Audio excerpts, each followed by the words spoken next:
mereka gak mau sholat. Ternyata menurut survei orang Islam Indonesia yang sholat 5 waktu cuma 39%, hampir 40%. Sing gelem sholat 5 waktu. Selebihnya ya ono sing bolong-bolong, ono sing Jumatan tok, ono sing insyaallah. Maka beruntunglah kita kalau kita termasuk orang yang bisa menjaga sholat 5 waktu. Sholat itu sebetulnya tidak berat, tapi rasanya berat. Karena rasanya berat, banyak orang yang nggak sholat karena mereka merasa berat. Sebetulnya nggak berat. Bagaimana mau berat? Oh, sholatnya cuma sebentar. Sholatnya cuma sebentar. Sholat itu berapa menit? Berapa menit? 5 menit. Sholat itu, ngitung sholat itu. Rata-rata berapa? 5 menit.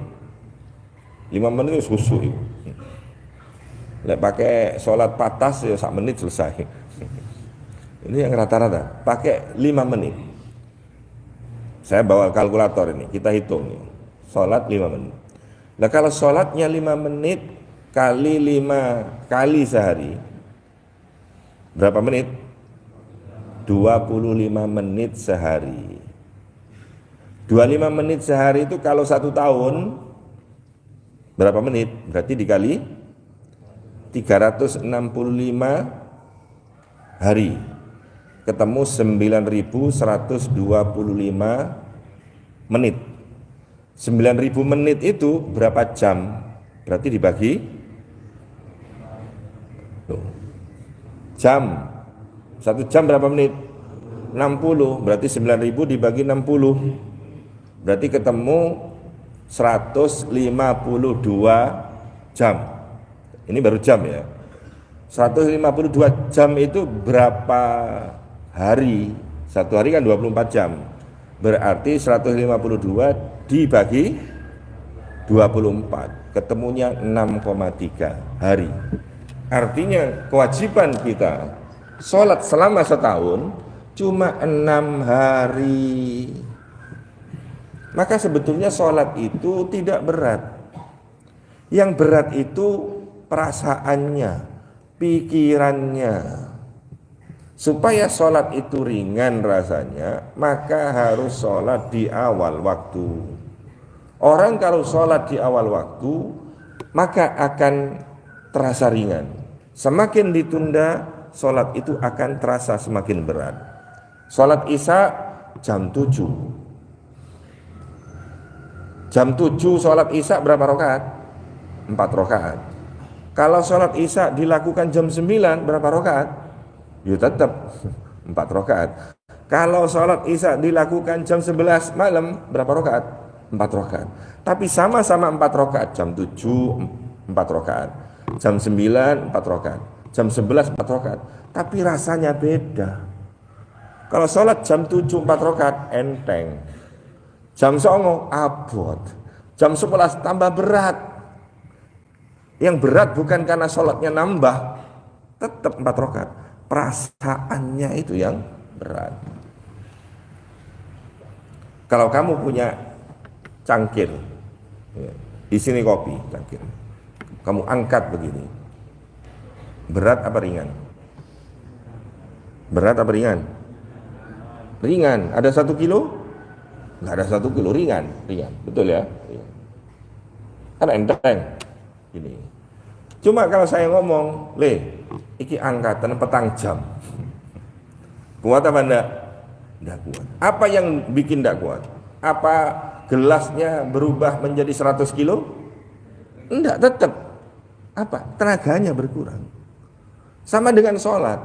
Tatkala sholat itu ditunda, tenaganya berkurang, pikirannya tambah abot. Akhirnya menisan gak sholat akhirnya. Kalau sudah ditunda-tunda, kalau jam 11 akhirnya ketiduran, gak sholat. Makanya sholat jangan ditunda-tunda. Kalau ditunda semakin berat, padahal sholatnya sama 4 rakaat. Gitu. Maka sholat yang terbaik itu adalah afdalul amal as-salatu ala waqtiha. Amal yang terbaik itu adalah amal yaitu sholat yang di awal waktu, di awal waktu.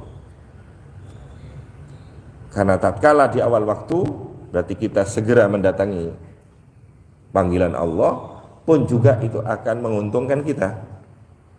Karena ada terasa tidak berat, enteng. Tapi begitu ditunda-tunda, meskipun boleh ditunda, orang sholat Isya jam 10 boleh, jam 12 boleh kan, selama waktunya belum habis boleh. Tapi perasaannya itu yang tambah berat, akhirnya kemungkinan tidak sholat akan lebih besar. Maka jangan pernah menunda-nunda sholat. Dan menunda sholat, iya kalau kamu menunda-nunda sholat, tapi bagaimana dengan malaikat maut tatkala datang tidak pernah menunda-nunda kedatangannya. Satu ketika ada anak sepeda motoran keluar kota, 2 orang. Kemudian kata sing dibonceng, ayo sholat, ini waktunya sholat. Terdengar adzan zuhur, ayo sholat. Wah, nanggung, udah kono ini ngarep, nanti aja nanti kata yang belakang nanti. Lu kan tidak apa-apa nanti. Iya sih tidak apa-apa sholat nanti. Tapi siapa yang jamin kita sampai ke sana? Lek gurung nyampe kono tabrakan, mati. Gurung sholat, piye kamu? Siapa yang menjamin kita hidup sampai nanti? Karena tatkala kita nunda-nunda sholat, malaikat maut tidak pernah menunda-nunda kedatangannya kepada kita. Pernah ada kejadian di Arab sana. Itu diceritakan ada wanita jadi manten. Nah, jadi manten kan di Rias. Begitu di Rias, ya azan berkumandang. Tergetar hatinya karena wanita yang salihah yang terus menjaga sholat awal waktu. Kemudian dia pergi ke ibunya, minta izin, Bu, tak sholat dhisik. Loh, ya apa dok? Sholat ya. Nanti kalau kamu sholat, engkau macai suwe meneh, engkau ngomong teko, mantene gurung dipacai. Apa kata dunia? Kata anaknya, yo beno Bu, waktunya sholat ya sholat. Kau oleh ibu yang melahirkan kamu, mengandung kamu 9 bulan 10 hari, memerintah kamu jangan sholat. Kata anaknya, la ta'ata li makhlukin fi maksiatil khaliq. Enggak, pokoknya aku tuh sholat. Hanya sang putri ini kemudian sholat. Dia wudu, kemudian sholat. Wudu, diruntur kabeh jenenge apa namanya? Make up-nya tadi, wudu, kemudian dia sholat. Sholat, masuk ke kamarnya dia sholat. Dengan khusyuknya dia sholat. Allahu Akbar. Sholat khusyuk. Dan ternyata tanpa ada yang tahu, tidak ada satu orang pun tahu. Ibunya enggak tahu, bapaknya enggak tahu, mertuanya enggak tahu, calon suaminya enggak tahu. Kalau ternyata sujudnya dia waktu itu merupakan sujud terakhir di dalam hidupnya. Sudah lalu berapa saat, ibunya bingung, nandi mantene, kak gurung apa siap-siap dibualek. Masuk ke kamarnya, Nduk, ayo ndang, gitu. Dan posisinya ayo.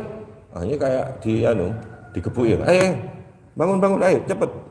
Langsung kebelang, dalam keadaan meninggal dunia. Inna lillahi wa inna ilaihi rajiun. Malaikat maut kalau datang nggak pernah lihat-lihat, dadi manten ta ora, sibuk ta ora ya.